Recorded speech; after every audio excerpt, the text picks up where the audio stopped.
हे आपण प्रार्थना करूया। पवित्र पवित्र प्रभू, आम्ही तुला धन्यवाद करतो, तुझी स्तुती करतो। प्रभू, तुझ्या वचनातून बोलत असताना प्रभू विशेष पवित्र आत्म्याचं मार्गदर्शन मागत आहोत।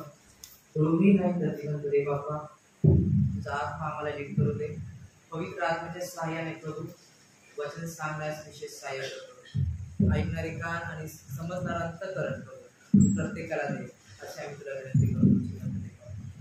प्रभू ते वचन ऐकून स्वीकारून त्याप्रमाणे चालण्यास बालकाची प्रत्येकाला सहाय्य करशील विश्वास आहे। प्रत्येक डिस्टर्बन्सेस, प्रत्येक अडथळा येशूच्या नावामध्ये कॅन्सल करत आहोत आणि देव बाप्पा प्रत्येकाला जागृतीचा आत्मा दिला, कॉन्शियसनेस दिला प्रभू, अवेक तुझं वचन ऐकण्यासाठी त्याबद्दल धन्यवाद करतो। तुझी संपूर्ण वेळ आणि काळ तुझ्या हातामध्ये समर्पित करतो। येशूच्या नावात प्रार्थना करतो म्हणून करेन, आमेन।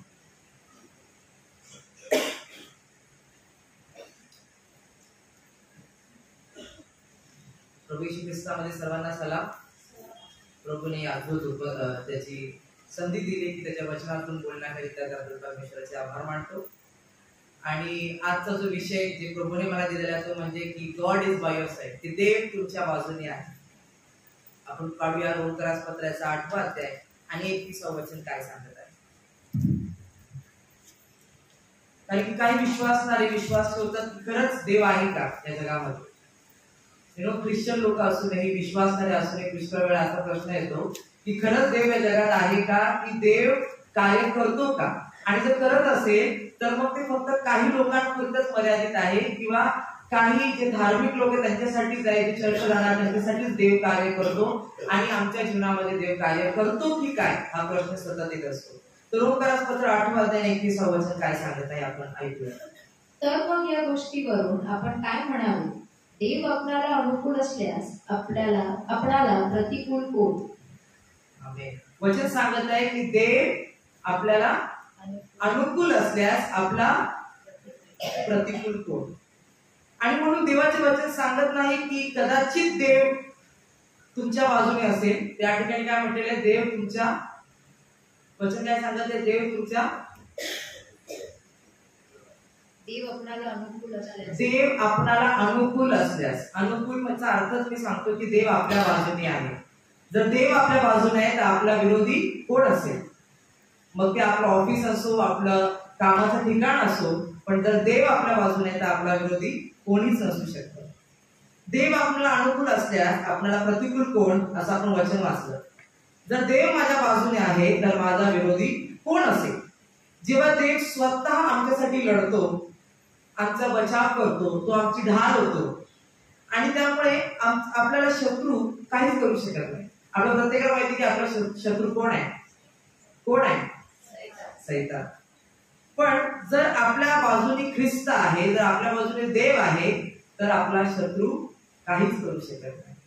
जरी आपण म्हणतो ना, पुष्कळ लोक म्हणतात की अंधकार आहे, प्रकाश आहे, देव आहे तर शत्रू पण आहे, पण एवढंच नाही, देव आहे आणि तो आपल्या बरोबर आहे, तो आपल्या बाजूने आहे, आणि त्यामुळे शत्रू आपलं काहीच करू शकत नाही। पण हे कसं काय शक्य असेल। जरी मी ख्रिस्ती रोज आपण जगत असताना आपण या जगामध्ये जगतो, आपण पडतो, हारतो, कधी कधी फ्रस्ट्रेशन मध्ये जातो, टेन्शन मध्ये असतो, स्ट्रेस मध्ये असतो, आणि कधी कधी तर आपण बायबल देखील वाचत नाही, चर्चला येत नाही। मग म्हणून काय देव आपला साथ सोडतो का, हा प्रश्न येत असतो प्रत्येकाला। काही वर्षापूर्वी मला हा प्रश्न यायचा की संडेला आपण ख्रिस्ती, मंडे पर्यंत तो प्रेझेन्स असतो, ट्यूजडे, वेडनेसडे, आणि अगदी सॅटर्डे पर्यंत त्याचं प्रेझेन्स जाणवत नाही आपल्याला। पण तसं नाही, देव कधी आपली साथ सोडत नाही, तो नेहमी आपल्या सोबत आहे। म्हणून असं आपण कधीच म्हटलं नाही पाहिजे की मी तर राग करतो, मी तर खूप वेळा चुकतो, पडतो, हरतो, म्हणून देव माझ्या सोबत आहे की नाही असा प्रश्न जर येत असेल तर मला तुम्हाला सांगू द्या की देव तुमच्या बाजूने आहे। आणि कसं, त्याचं उत्तर आपण पाहूया। त्याचं उत्तर म्हणजे आपल्याला वधस्तंभावरती मिळतं। ज्यावेळेस प्रभू येशू ख्रिस्त वधस्तंभावरती होता,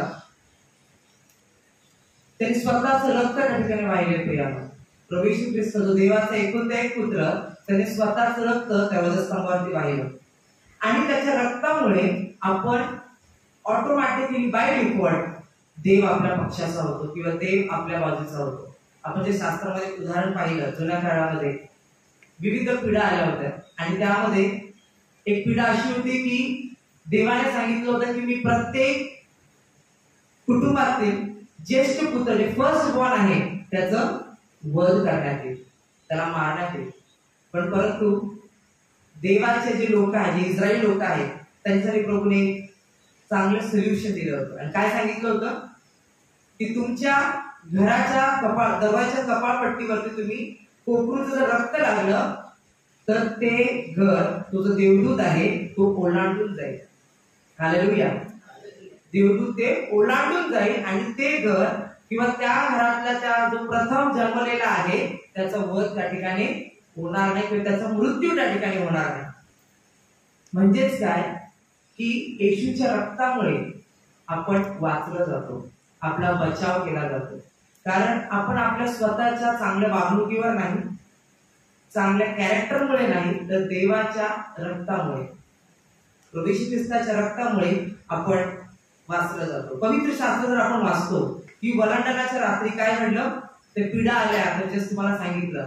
आणि जे लोकांच्या घरात कपाळपट्टीवरती ते कोकराचं रक्त नव्हतं त्या ठिकाणी काय झालं, मृत्यू झाली, त्या ठिकाणी दुःख झालं. लोक रडत असतील की त्यांचे अचानक त्यांच्या घरातले जो फर्स्ट बॉर्न आहे त्याचे मृत्यू झाले. परंतु आणि याचं उदाहरण आपल्याला जर मूवीवर पाहिलं आपण त्यांनी कमांडमेंट्स, त्यामध्ये अद्भुतरित्या ठिकाणी त्यांनी त्याचं दाखवलेलं आहे की कशा प्रकारे ते ते मरण वगैरे सगळं त्यांनी अद्भुतरित्या दाखवलेलं आहे. परंतु जे ख्रिस्ती विश्वासणारे आहेत, आता जर आपण त्याला रिलेट केलं आताच्या जीवनामध्ये, जे ख्रिस्ती विश्वासणारे आहेत, आपण देखील येशूच्या रक्ताच्या द्वारेच वाचवलं जातो किंवा आपला बचाव केला जातो. मान्य आहे की आपण जगामध्ये जगतो, भरपूर काही टेन्शन आहे, भरपूर विरोध आहे. कधी कधी दुसरं आपल्या बॉसच्या द्वारे कार्य करत असतो किंवा इतर लोकांच्या द्वारे, नातेवाईकांच्या द्वारे कार्य करत असतो. आपण काम करतो त्या ठिकाणी देखील दुसरं काही ना काही आपल्याला आणण्याचा प्रयत्न करत असतो. पण प्रियानो, येशू ख्रिस्ताच्या रक्ताद्वारे आपण जर आपण म्हटलं की आपण येशूच्या रक्तामध्ये सील आहोत, येशूच्या रक्तामध्ये आपण कव्हर आहोत, जर आपला विश्वास असेल की प्रभू येशू ख्रिस्ताने माझ्यासाठी त्या वधस्तंभावर स्वतःचं रक्त वाहिलेलं आहे आणि ते मी कबूल करतो, मी एक्सेप्ट करतो, तर ते प्रोटेक्शन आपलं आहे. किती लोकांचा विश्वास आहे की आपण दैवी प्रोटेक्शन मध्ये आहोत, दैवी प्रोटेक्शन आपल्यावरती आहे. कारण प्रभू येशू ख्रिस्ताने संपूर्ण जगासाठी आपलं रक्त वाहिलेलं आहे. पण ते कधी कार्यरत होतं ज्यावेळेस आपण विश्वास ठेवतो. ज्यावेळेस आपण एखाद्याला सुवार्ता सांगतो, आपण काय सांगतो की जे देवाने जगात प्रीती केली. असं नाही म्हटलं की फक्त ख्रिस्ती लोकांमध्ये, की देवाने जगात प्रीती केली की त्याने आपला एकुलता एक पुत्र दिला, यासाठी की जो कोणी त्याच्यावर विश्वास ठेवतो त्याचं नाव शिव नाही तर त्याला सार्वकालिक जीवन प्राप्त व्हावे. विश्वास ठेवणं महत्वाचं आहे. जर येशू ख्रिस्त या जगामध्ये आला, जर ते विश्वास ठेवत असतील, ते स्वतःचं रक्त वाहिलं स्वतःसाठी, म्हणजे त्या लोकांसाठी, जर त्यांनी विश्वास ठेवला की माझ्यासाठी येशू ख्रिस्त आला आणि त्याने रक्त वाहिलेलं आहे प्रियानो, तर ते त्याच्यासाठी लागू होतं हे वचन. येशू ख्रिस्ताचं ब्लड आज देखील अवेलेबल आहे. मला नेहमी हा प्रश्न पडायचा की येशू ख्रिस्ताचा एक रक्ताचा थेंब देखील तेवढाच इम्पॉर्टंट आहे, तेवढाच प्रेशियस आहे, तेवढाच तो मूल्यवान आहे. मग एवढं सर्व शास्त्र सांगतं की त्याच्या ज्यावेळेस खुशीमध्ये बाला बसवण्यात आला तर पाणी आणि रक्त आलं. सायन्स सांगते की ज्यावेळेस शरीरामध्ये काहीच रक्त नसतं तर पाणी फ्लश आउट होतं. म्हणजे एकही पूर्णपणे रिक्त झाला प्रियानो. एक थेंब देखील वॉज इनफ. पूर्ण जगाच्या मानवासाठी त्याचा एक थेंब पण पुरेसा होता. पण प्रभू येशू ख्रिस्त तुमच्या आमच्यासाठी पूर्ण ठिकाणी रिक्त झाला, एम्प्टी झाला तो. एवढं अद्भुत त्याचं प्रेम आहे प्रियानो. आणि म्हणून येशू ख्रिस्ताचं रक्तच आपलं प्रोटेक्शन करतं आणि त्याच्यामुळे आपण देवाच्या बाजूचे होतो, देव आपल्या पक्षाचा होतो. आता विचार करा काही क्षण की प्रथम जन्मलेले मूल जे वाचले ते त्यांच्या कर्माने वाचलेत का, त्यांच्या कॅरेक्टरमुळे वाचलेत का, ते धार्मिक होते, दान धर्म करणारे होते म्हणून ते वाचलेत का, एव्हरीडे संडे चर्च जाणारे होते, क्रिसमस न्यू इयर करणारे होते, त्याकाळी जे सण किंवा जे अर्पण ते करत होते म्हणून ते वाचले का? नाही, तर त्या कोकराच्या रक्तामुळे ते. आणि आज आपल्यासाठी, आपण जे नवीन करण्यामध्ये आहोत, आपला विश्वास आहे की आपल्यासाठी एकदाच तो कोकरा वजण्यात आलेला आहे. आणि तो कोकरा म्हणजे कोण? प्रभू येशू ख्रिस्त.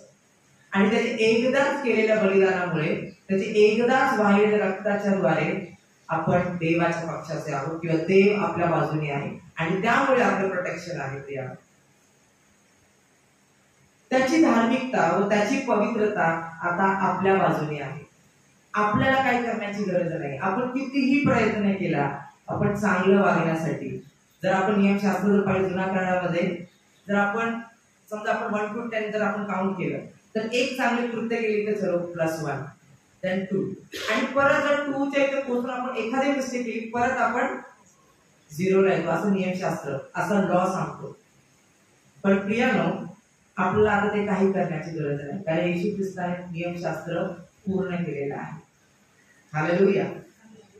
आणि त्याच्या अनमेरिटेड फेवर आपल्यावरती आहे. म्हणजे आपली लायकी नसताना देवाने आपल्यावरती प्रीती केलेली आहे, त्यामुळे आपण पात्र ठरतो की आपण देवाच्या समोर येऊ शकतो. देवा सर्व स्वर्गीय रिसोर्सेस आता आपल्याला आहे. स्वर्गाचे सर्व आशीर्वाद आता प्रभूने आपल्याला दिलेले आहेत, कारण आपण ख्रिस्तामध्ये आहोत. त्यामुळे कुठले आजार, कुठलं दुखणं, कुठला शस्त्र हा आपल्या विरोधात चालू शकतच नाही. आपण वाचलं शास्त्रपाठामध्ये यशायाचा 54वा अध्याय आणि 17व वचन काय सांगत आहे?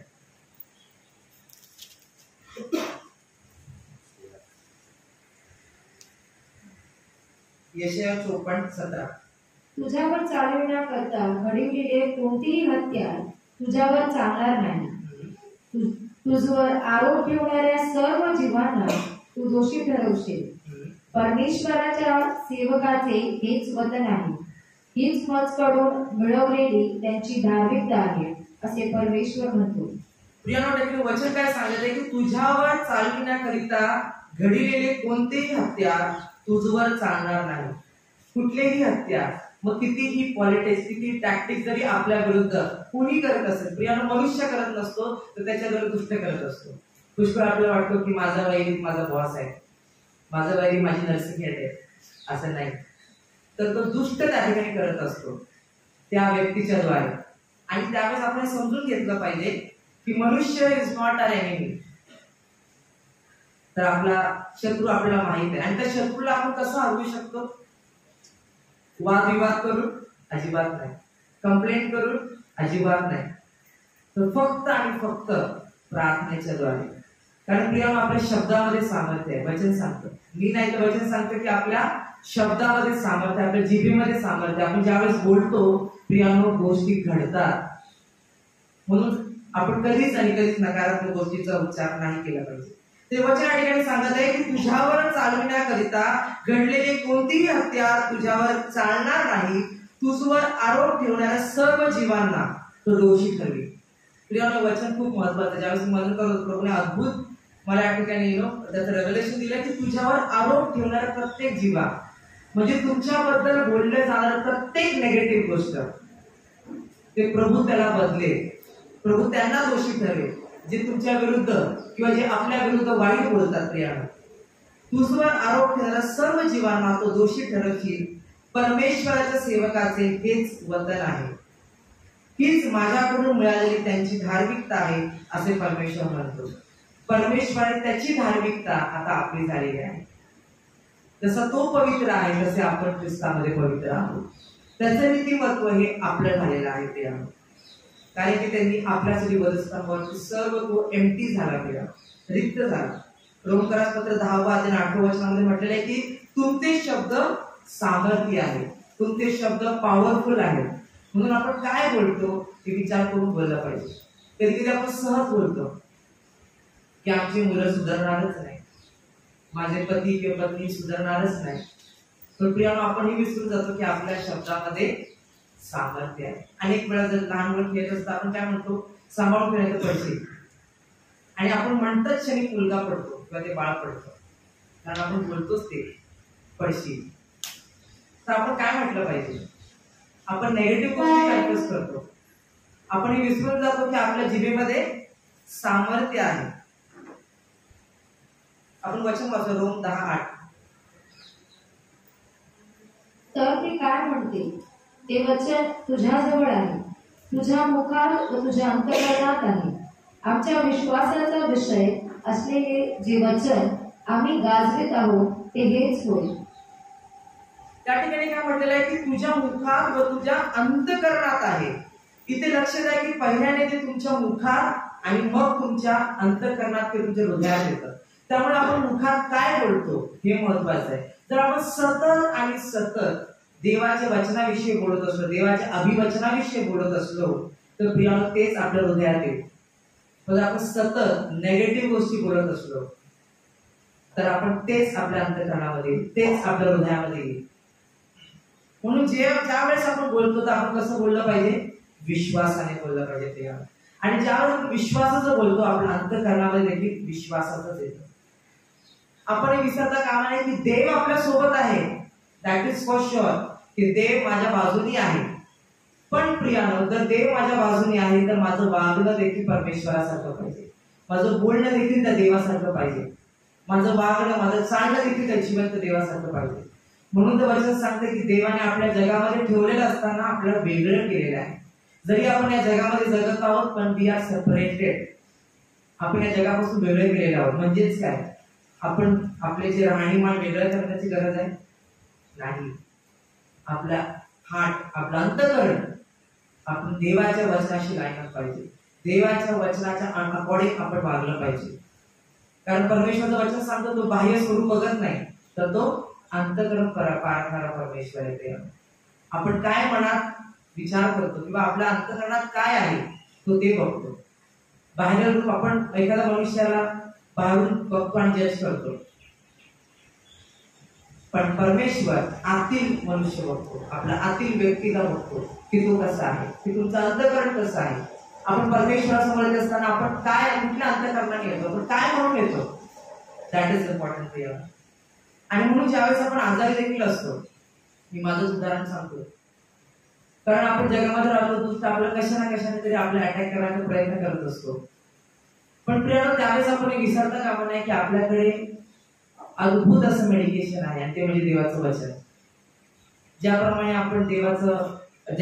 आपण टॅबलेट्स घेतो, मेडिसिन घेतो, त्यावेळेस आपण देवाचं वचन घेतलं पाहिजे. आजारपणामध्ये आपल्याला माहिती देवाचं वचन काय सांगितलंय की येशूला बसल्या फटक्याने आपल्याला आरोग्य मिळालेलं आहे. जर आपण ते वचन कबूल करून विश्वासाने एक्सेप्ट केलं की प्रभू तुझं वचन सांगत आहे की मला आरोग्य मिळालेलं आहे, त्यामुळे मी तुझा हा त्रास हे सगळं खोटं आहे, पण मला माहित आहे की मी दैवी आरोग्यात चालणार आहे. आणि ज्यावेळेस आपण कन्फ्युज करतो अद्भुत आणि अद्भुत गोष्टी घडतात. कारण देव आपल्या बाजूचा आहे, देव माझ्या सोबत आहे. देव जर आपल्या सोबत आहे तर आपण काय कन्फ्युज करतो, दॅट इज इम्पॉर्टंट. जर आपण पाहिले जुन्या करारामध्ये त्या ठिकाणी कृती करावी लागत होती. चांगले कर्म केले देन यू विल बी, तर तुम्ही देवापुढे येऊ शकत होते. पण प्रियानो, आपण नवीन करारामध्ये आहोत, आपल्याला ते सर्व येशू ख्रिस्ताने केलेले आहे वधस्तंभावरती. पण आपल्याला काय करायचं आहे? आपला योग्य विश्वास आणि योग्य कबुली करायची आहे, योग्य ते बोलायचं, योग्य ते कन्फेस करायचं आहे. आपण काय बोलतो त्यावरती अवलंबून आहे. तर आपण म्हणतो नाही मी आजारातच असणार, मला हा त्रास कायमस्वरूपी असणार, मला डायबिटीज डॉक्टरने सांगितलेलं आहे की इट इज अनुवंशिक आणि ते मला असणारच आहे आणि मी त्याच त्रासात मरणार, तर नाही प्रियानो. तो वेगळं पण आपल्यामध्ये पाहिजे की जरी मला हा प्रॉब्लेम आहे, मला आजार आहे, पण मला माहित आहे ख्रिस्त माझ्या सोबत आहे, मी ख्रिस्तामध्ये नवीन उत्पत्ती आहे. जुने ते होऊन गेले, पहा सर्वे नवे झालेले आहे. देवाने मला नवीन उत्पत्ती केलेली आहे, त्यामुळे जुनाट आजार, जुने प्रॉब्लेम माझ्या जीवनामध्ये राहू शकत नाही. हा आपला विश्वास पाहिजे. आणि ते जर आपला विश्वास असेल तसं आपल्या जीवनामध्ये कार्य घडतं प्रियानो. कारण येशूला बसल्या फटक्याने आपल्याला आरोग्य मिळालेलं आहे. आणि नवीन कराराचे लोक आपण कशावरती फोकस केलं पाहिजे? बोलण्यामध्ये, कन्फेशन मध्ये, की आपण काय बोलतो, कुठल्या गोष्टीचे आपण कन्फेशन करतो, ते इम्पॉर्टंट आहे प्रियानो. रोमकारासपत्र 10:6 असं म्हटलेलं आहे की बोलण्यामुळे विश्वास प्रगट होतो. ज्यावेळेस आपण बोलतो ना प्रियानो, विश्वास प्रगट होतो. आणि विश्वास कसा येतो? वचन काय सांगतं? ऐकल्याने, सुवार्ता ऐकल्याने. देवाचं वचन ज्यावेळेस आपण वारंवार ऐकत असतो प्रियानो, विश्वास उत्पन्न होतो, विश्वासामध्ये वाढ होते. म्हणून आपण संडेला चर्चला काय येतो? वचन ऐकण्यासाठी, त्याची उपस्थितीमध्ये येण्यासाठी. ज्यावेळेस आपण वचन ऐकतो प्रियानो, आपल्या अंतःकरणामध्ये विश्वासाची लेवल वाढते. जर तुम्ही काही दिवस वचनच वाचू नका अजिबात, पण तुम्हाला कसं एम्प्टी वाटेल, काहीतरी मिसिंग आहे. नो आणि ते काहीतरी मिसिंग मग आपल्या कधी असं वाटतं की कदाचित देव माझ्यापासून लांब गेलाय. पण देव लांब नाही जात, पण आपलं कॉन्शियसनेस आपल्याला सांगत असतो की नाही, देव माझ्यापासून लांब गेलाय. तो मिसिंग पार्ट. मग तो मिसिंग जर आपल्याला तसं नसेल पाहिजे आपल्या जीवनामध्ये, तर वारंवार आपण देवाचं वचन ऐकलं पाहिजे, त्याच्यावरती मनन केलं पाहिजे. आणि म्हणून ज्यावेळेस आपण संडेला येतो, आपण त्याच बुद्धीने किंवा त्याच वृत्तीने आलं पाहिजे की आज प्रभू माझ्याशी बोलणार आहे, आज देव त्याच्या वचनाद्वारे माझ्याशी बोलणार आहे. अनेक वेळा देव आपल्याशी वचनाद्वारे बोलतो, कारण देवाचं वचन सांगते की देवाचं वचन हे आरसा आहे. म्हणून कधी कधी आपल्याला वाटते की नाही, जे वचन सांगितले माझ्यासाठीच आहे. मग चांगलं असेल तर आपण म्हणतो ते माझ्यासाठी आहे, आणि थोडस जर वाईट असेल, कठोर असेल तर आपण म्हणतो नाही मला वाटतं. पण वचन सांगतो देवाने की देवाचं वचन हे आरसा आहे. त्यामुळे जे काही ते आपल्याबद्दलच सांगेल. आरशामध्ये आपलं स्वतःचं प्रतिबिंब दिसतं, बरोबर. जसे आपण आहोत तसं आपल्याला ते शास्त्र दाखवणार आहे ते. आणि म्हणून ज्यावेळेस आपण बोलतो ना, विश्वासाने बोललं पाहिजे. ते बोलण्यामुळे विश्वास प्रगट होतो. जर आपण पाहिलं उत्पत्तीच्या पुस्तकामध्ये, देव बोलला, गोष्टी अस्तित्वात आल्या. जगामध्ये त्यावेळेस पृथ्वीवरती अंधकार होता. उत्पत्तीचं पुस्तक जर आपण पाहिलं, पहिल्या अध्याय 3 आणि 4 वचनामध्ये असं म्हटलेलं आहे की अंधकार होता, पण परमेश्वर हे नाही म्हणाला अरे बापरे इथे किती अंधकार आहे, असं म्हणाला का परमेश्वर? काय म्हणाला? प्रकाश हो. आणि पुढे वचन सांगतं प्रकाश झाला. हालेलुया. म्हणजे प्रियानो, आपल्या परिस्थितीमध्ये आपण काय बोलतो ते महत्वाचं आहे. प्रॉब्लेम्स आहेत, पण हे विसरता कामा नये की देव माझ्यासोबत आहे. ट्रायल्स आहेत, टेम्पटेशन आहेत, परीक्षा आहेत, मोह आहेत, पण आपण हे विसरता कामा नये की देव माझ्यासोबत आहे. आणि जर देव माझ्यासोबत आहे तर आपण काय बोलत आहोत? फॉर एक्झाम्पल्स मी घेतो, स्टुडंटचे एक्झामचं उदाहरण घेऊया आपण. एक्झाम्स आहे, तर त्यावेळेस आपण हे म्हटलं पाहिजे की बापरे माझं काहीच झालेलं नाही, माझं एवढा क्वेश्चन राहिलं, एवढं सिलेबस राहिलं. पण त्यावेळेस आपण काय म्हटलं पाहिजे? ठीक आहे, तयारी केली, आता एंड ऑफ द टाइम मला माहिती माझं देव माझ्यासोबत आहे. हालेलुया. आणि म्हणून किती अद्भुत उदाहरण, म्हणजे जे पवित्र शास्त्र आपल्याला सांगतो ना प्रियानो, ते ऑलरेडी देवाने ते केलेलं असतं. देवाने एक्झाम्पल सेट केलेलं असतं. जसं आपण आता मी सांगितलं उत्पत्ती पहिल्या अध्यायामध्ये की देवाने अंधकार आहे म्हणून त्यांनी असं नाही म्हणाले की अरे बापरे अंधकार आहे, तो काय म्हणाला? प्रकाश हो. म्हणून आपल्या जीवनामध्ये आपल्याला जे गोष्टी पाहायच्या आहेत किंवा जे गोष्टी अनुभवायच्या आहेत ते आपण बोललं पाहिजे प्रियानो. जर तुम्हाला आरोग्य पाहिजे असेल, जर आपल्या जीवनामध्ये आरोग्य पाहिजे असेल तर आपण आरोग्य म्हटलं पाहिजे, नाही माझे प्रॉब्लेम्सवर आपण फोकस केलं तर आपण जास्त वेटेज त्या प्रॉब्लेम्सवर देतो. पण आपण हे विसरता कामा नये की जो आपल्यामध्ये आहे तो सर्वश्रेष्ठ आहे. वचन सांगतात जो जगामध्ये आहे त्यापेक्षा जो आपल्यामध्ये आहे तो सर्वश्रेष्ठ आहे. आणि आपल्यामध्ये कोण आहे? आपल्यामध्ये कोण आहे? येशू ख्रिस्त आहे.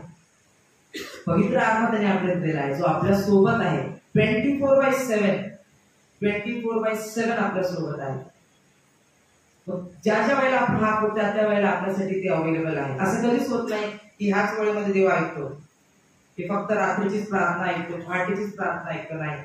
चालताना, उठताना, बसताना कधी देखील आपण जर त्याला हाक मारली तर तो सदैव तयार असतो, कारण देव आपल्या बाजूने आहे. देव आपल्या बाजूने आहे. कारण रोमकरासपत्र 8:21 पुन्हा एकदा आपण वाचूया की देव आपल्याला अनुकूल असल्यास आपणाला प्रतिकूल कोण? जर देव माझ्या बाजूने आहे तर माझा विरोधी कोण? कोणीच नाही प्रिया. सतत आणि सतत आपण लक्षात ठेवलं पाहिजे की आपण काय कन्फेस करतो, काय बोलतो प्रिया. आजपासून आपण निर्णय घेऊया की आम्ही जे बोलणार ते देवाच्या वचनाच्या अकॉर्डिंगच बोलणार. नकारात्मक गोष्टी आपण अजिबात कन्फेस करायच्या नाही प्रिया. जगाचे लोक म्हणतात बी पॉझिटिव्ह, हो की नाही? पॉझिटिव्ह बोला, सकारात्मक गोष्टी बोला. पण ख्रिस्ती विश्वासणाऱ्याने पॉझिटिव्ह बोलण्यापेक्षा आपण म्हणूया की विश्वासाने म्हटलं पाहिजे. जे काय आपण बोलतो we should speak by faith. विश्वासाने मला माहिती की माझं हे काम झालंच, मी इंटरव्ह्यूला जाणार, प्रभू मला माहिती आहे तुझ्यापासून आहे, जर तुझ्यापासून असेल तर माझं हे कार्य घडणारच हो. आणि आम्ही आपण स्वीकारलं पाहिजे. त्या चमत्कार आपला आहे, मिराकल आपला आहे. पवित्र शास्त्रामध्ये अनेक असे अभिवचन दिलेले आहेत प्रॉमिसेस दिलेले आहेत की या जगाच्या शेवटापर्यंत मी तुमच्या सोबत आहे. जे प्रॉमिसेस दिलेले आहेत, देवाचं वचन ते आपल्यासाठीच आहे, आपल्यासाठी प्रभूने दिलेलं आहे. पण त्याला ऍक्टिव्हेट करणं हे आपल्या हातामध्ये आहे. म्हणजे त्याला आपण स्वीकार करून विश्वासाने स्वीकार करणं आणि आपल्या जीवनाला त्याचं लागूकरण करणं हे आपल्या हातात आहे. देवाचं वचन आहे, पण आपण कितपत का फक्त त्याला आपल्या औषधात ठेवतो. अनेक लोक असेच विचारामध्ये अजून देखील की देवाचं वचन उशाला घेऊन झोपतो, पण त्याच्याने that is not the solution. ते वचन आपण वाचलं पाहिजे, त्यावरती मनन केलं पाहिजे, कारण देव माझ्या बाजूने आहे. हालेलुया. जर देव माझ्या बाजूने आहे तर माझा विरोधी कोणीच नाही, कोणीच नाहीये प्रिया. कोणी आपला कधी दुष्ट काय करतो, आपल्या लोकांमध्ये कन्फ्युजन करण्याचा प्रयत्न करत असतो, त्यांच्याद्वारे दुष्ट कार्य करण्याचा प्रयत्न करत असतो प्रिया. तर त्यावेळेस आपल्या प्रार्थनेच्या द्वारे धमकायचं आहे त्या दुष्टाला, ना की त्या मनुष्याला. कारण मी नेहमी सांगत असतो की सैतान कधीच ज्या ठिकाणी पाप घडतो त्या ठिकाणी सैतान नसतो. सैतान जिथे ज्या ठिकाणी देवाचे लोक आहेत त्यांच्या आजूबाजूला फिरत असतो, कारण त्याला माहित आहे ते माझेच लोक आहेत आणि शेवटी माझ्याकडेच येणार आहेत. पण प्रियानो, आपल्याला माहित असलं पाहिजे की सैतान जरी आपल्या आजूबाजूला आहे, पण आपल्याला माहित पाहिजे की आमच्याकडे देव अनुकूल असल्यास आपला प्रतिकूल कोण, कोण आपला विरोधी आहे. प्रिया, देव माझ्या बाजूने आहे. No matter what is situation come, but I know that Christ is with me. देव माझ्या सोबत आहे. हालेलुया. या आपण आपले डोळे बंद करूया.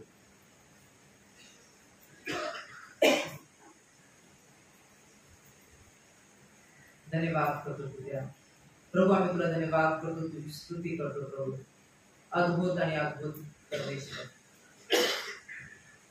अद्भुत कार्य करणारा तू देव आहेस प्रभू. आम्ही आताच वचनामध्ये वाचलेलं आहे प्रभू की जर देव आमच्या बाजूने आहे, जर देव आमच्या पक्षाचा आहे, तर आमचा विरोधी कोण. प्रभू, आम्ही धन्यवाद करतो की तू आमच्या पक्षाचा आहे आणि त्यामुळे आमचा विरोधी कोणीच नाही प्रभू, कारण तू आमच्या बरोबर आहे.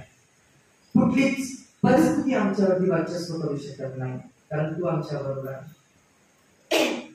तुझी दया सनातन आहे प्रभू, तुझी करुणा सदैव आपल्यासोबत राहणारी आहे प्रभू. आणि प्रभू, तू आमचा आश्रयाचा खडक, आमचा दुर्ग आहेस प्रभू. त्याबद्दल आम्ही तुला धन्यवाद करतो, कारण तू नेहमी नेहमी आमच्यासोबत राहणार आहे प्रभू. 24/7 प्रिया देवाचं वचन सांगतं की तू आपल्यासाठी अवेलेबल आहे.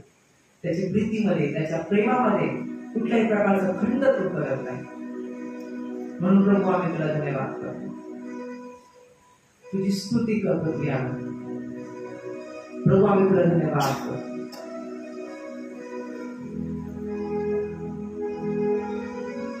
या आपण जे वचन ऐकलं ते मनन करूया प्रिया. तुझी दया सनातन आहे, तुझी करुणा सदाची आहे, तुझी दया सनातन आहे, तुझी करुणा सदाची आहे. तुझ्या पाखाखाली आश्रय मला, तुझ्या नामामध्ये जीवन मला, तुझ्या पाखाखाली आश्रय मला, तुझ्या नामामध्ये जीवन मला. तुझी दया सनातन आहे. सर्व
प्रभू आम्ही आता जे गीत गायले प्रभू ते गीत नसून आमचं कन्फेशन आहे प्रभू की तुझी दया सनातन आहे, तुझी कृपा प्रभू सदाची आहे, तू नेहमी आमच्यासोबत राहणारा परमेश्वर आहे प्रभू. अद्भुत वचनाद्वारे तू आमच्या प्रत्येकाशी आज बोललेला आहे प्रभू की प्रभू तू आमच्या बरोबर आहेस, आमचा विरोधी कोण असणार आहे. जिवंत देवा आपण सतत आमच्यासोबत राहणारा परमेश्वर आहे प्रभू. जुन्या करारामध्ये पवित्र आत्मा एका विशिष्ट कामासाठी यायचा आणि पुन्हा जायचा, पण प्रभू आम्ही खरोखर धन्यवादित आहोत की आम्ही नवीन कराराचे लोक आहोत की आमच्यामध्ये प्रभू तू पवित्र आत्मा दिलेला आहे, जो नेहमी आमच्या संगती राहणारा, आमच्या सोबत राहणारा असा आहे प्रभू. आम्ही धन्यवाद करतो देवाप्पा या वेळेबद्दल प्रभू. अद्भुतरित्या तुझ्या लोकांशी तू वचनाद्वारे तू बोललास त्याबद्दल धन्यवाद करतो प्रभू. आम्ही धन्यवाद करतो, विशेष प्रार्थना करतो प्रभू या मंडळीची तू आध्यात्मिक उन्नती कर प्रभू. वचनाच्या द्वारे प्रभू ही मंडळी भरली जाऊ दे बाबा, एका नवीन लेवलला घेऊन जा जिवंत देवाप्पा. कारण की जिवंत देवाप्पा आम्ही तुझी प्रजा आहोत, तू आमचा मेंढपाळ, तू आमचा देव झालेला आहे, तू आमचा आश्वाचा खडक झालेला आहे. तुला धन्यवाद करतो की अद्भुत प्रकारे आमच्याशी बोलला असतो. धन्यवाद करतो देवा. सर्व प्रार्थना विनंती तो विशिष्ट नावात करतो म्हणत आमेन. मी देवाचा आभार मानतो आणि विशेष सहभागाचे आणि जज कमिटीचे आभार मानतो की त्यांनी मला संधी दिली देवाच्या वचनातून बोलण्यासाठी. थँक्यू.